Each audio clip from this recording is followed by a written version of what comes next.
Hi kids, I'm going to try to make this the final part, so I'll tell you where we're at. You can see there's no tone arm here right now. It's because we've taken the old one out. There's the old one, and the reason we took that out, if you remember, is because the mount for the spring is broken. So it's really hard to get this thing to lighten up, and I didn't like the way it was mounted anyway. And this is of course metal, and it weighs 3.9 ounces, which is about 110 grams. So I took that out. I took the old mount out of there, which was wobbly and wonky anyway.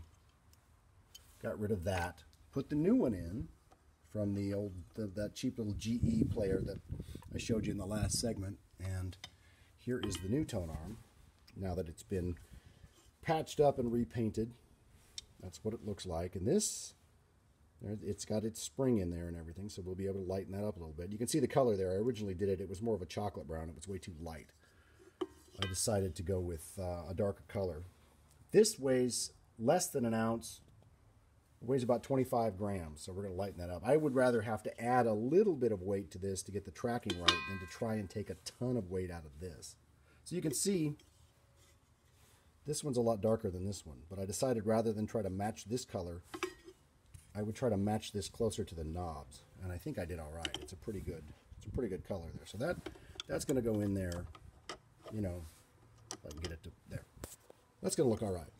You know, time to get it all buttoned up. So what we're going to do is we're going to take this cartridge and we're going to put it in there. Probably just going to use the double-sided foam tape and stick it in there. Originally there would have been a screw and a spring in here, but I don't know what happened to them or if I ever had them, but that's what went in there. I will probably take this set screw, this needle set screw, out of this old cartridge and put it in here so that it will stick out the front, just to make it look a little more age appropriate, make it look a little more like it's 1940s or whatever. You know, I left the hole there. I had to patch all that up, but pretty good shape. Got a decent glossy paint job on there. It looks really nice. So just about ready to button it up. I'm going to have to splice into these big heavy tone arm wires because they do not want to go through this little tube here. They're too big. So I'm going to splice into those and add some nice new small tone arm wires and get that all hooked up. So that's all I need to do is put the new tone arm wires in, stick the cartridge in there, get it all wired up and mounted up, and it should be ready to go. So keep watching. I'll be back in just a sec, and we'll see if we can't put a cherry on this sundae. Okay, here's where we're at. I've got a few things done. I've got my tone arm wires installed. Sorry, the sun's coming right through the garage windows. The tone arm wires are installed. These are tiny little tone arm wires. They're way too long right now because I'm going to cut them to length, and then I'm going to put bigger clips on the ends because these are for the tiny little pins on a modern cartridge.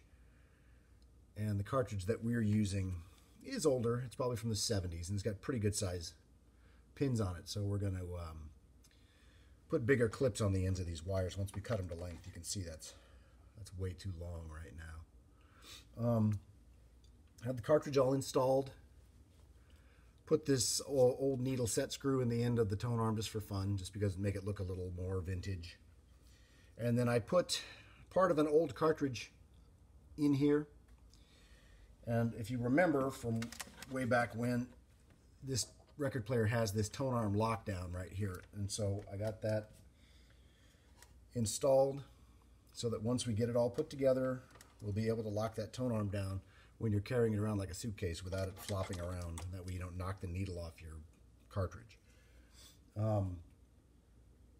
I put, I had to make a new pin. That's what took me a few days to get back to this. I lost the pin that holds this in place, you know, back here on the mount, so I had to make a new one. So got that done.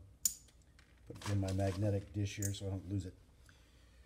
So that's where we're going to, all I have to do is cut these to length, put the new clips on and install the tone arm, and it's pretty much done.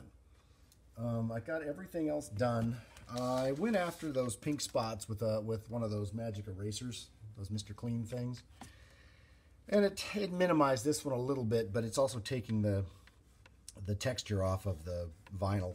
It's kind of got, it's this tan color with darker brown spots, tiny little, texture.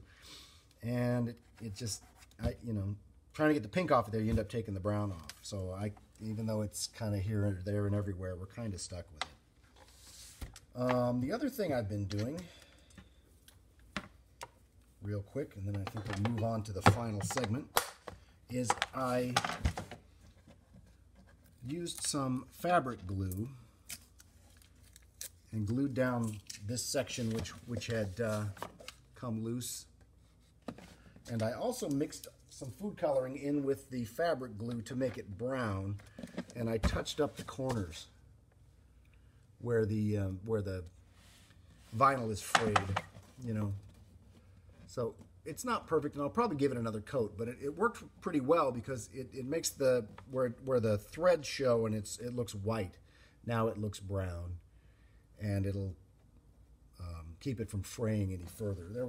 Not every corner was like that, but I think most of them were just at least a little bit frayed. So anyway, that's where we're at. So just keep right on watching. I'm going to move right on to the final segment. We're going to get this all wired up and get it playing, and then we'll be done.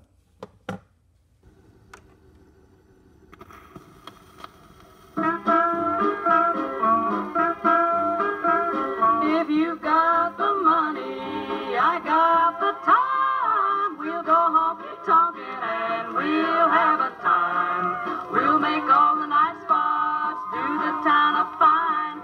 If you got the money, honey, I got the time.